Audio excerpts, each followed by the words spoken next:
Once you've found the right doctor and have told him or her about your pain, don't be afraid to take what they give you. Often, it will be an opioid medication.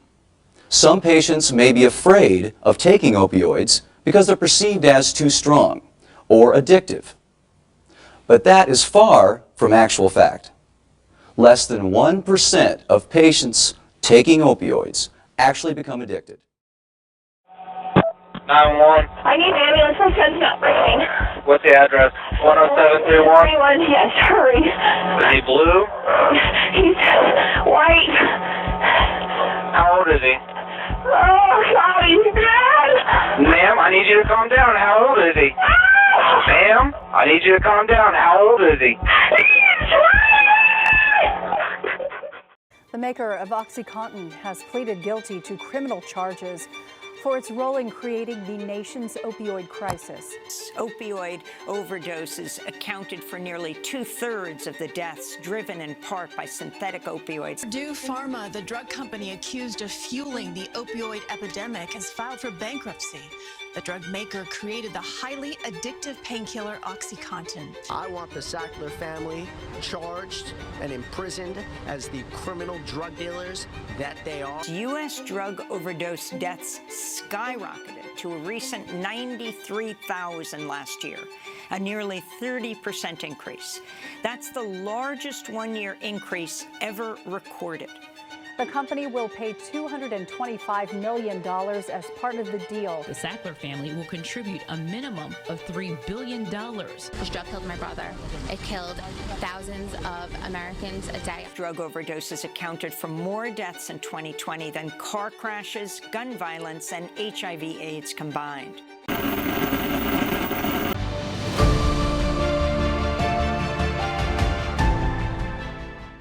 Purdue Pharma, a pharmaceutical company that was founded in 1892, would go on to change the lives of many. Now let's give some backstory as to who the notorious family known as the Sacklers were. Before Purdue, the Sackler family were Jewish immigrants from Poland who worked in medicine and art. They were pioneers in medicine techniques and medical advertising. Purdue Pharma was sold to Arthur and Raymond Sackler in 1952. For which they came up with the idea of mass production of a new drug on the market called OxyContin.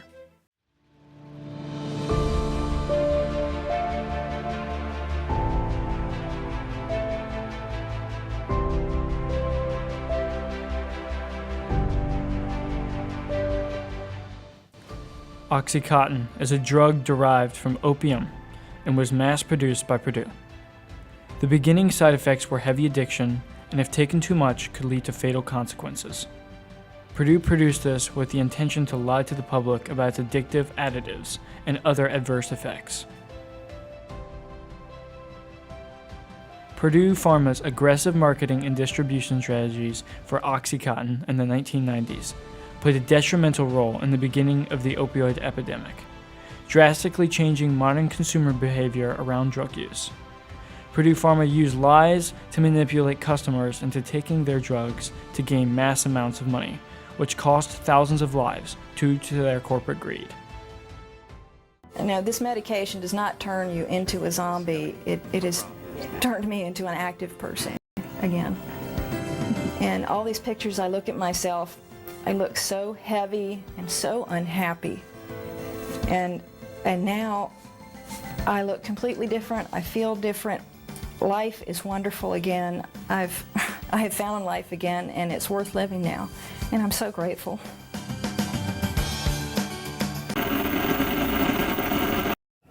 I am afraid that people like me, patients with legitimate chronic pain who can't live without these kinds of drugs, in addition to other things I do to manage the pain, I'm afraid we're the ones that are going to pay for it. We'll be made to suffer. If people get overwhelmed in this idea that, oh, we have to do away with these or whatever, it makes me worry for me and how my life is going to be affected. I can't go back to the way it was back in the early 90s. Over the last 2 decades, millions of lives have been lost, families were shattered, communities devastated. An epidemic emerged that seemed almost beyond comprehension. The story behind this crisis is not one of accidental tragedy, but of a deliberate series of actions driven by greed, manipulation, and a ruthless quest for profit. This is the truth behind today's opioid overdoses. And at the center of it all is Purdue Pharma, the Sackler family, and the creation, OxyContin. In 1996, Purdue Pharma launched OxyContin into the market. It was to be a game changer in pain management, boasting 1 pill every 12 hours. It sold itself as the long-awaited solution to chronic pain. Doctors were assured that the drug was safe and unlikely to be addictive. This was a lie. They would lie and influence doctors and patients to take drugs.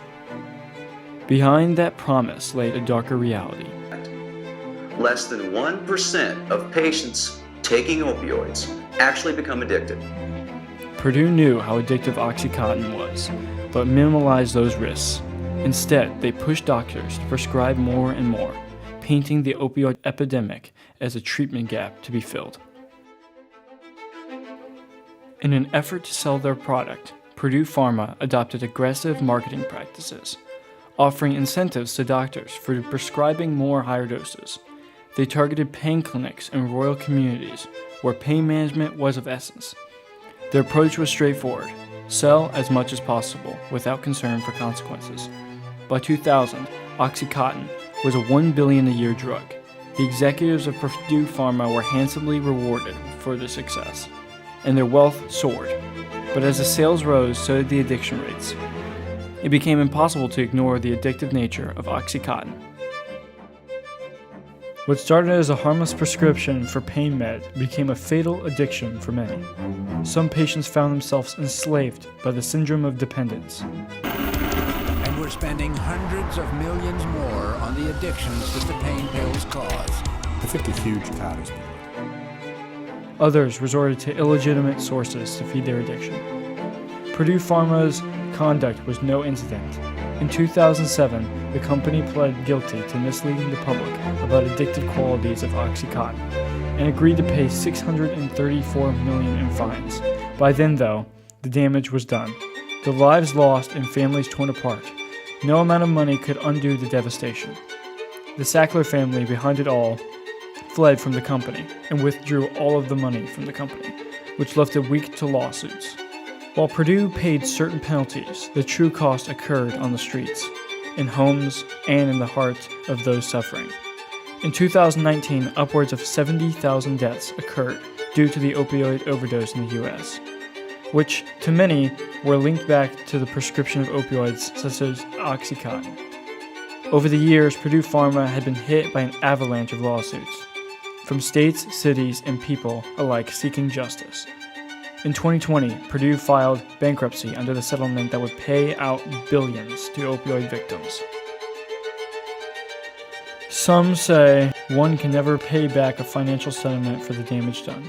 As the company goes through its legal choke, the opioid epidemic continues. Created and sustained by a system valuing profit over human lives.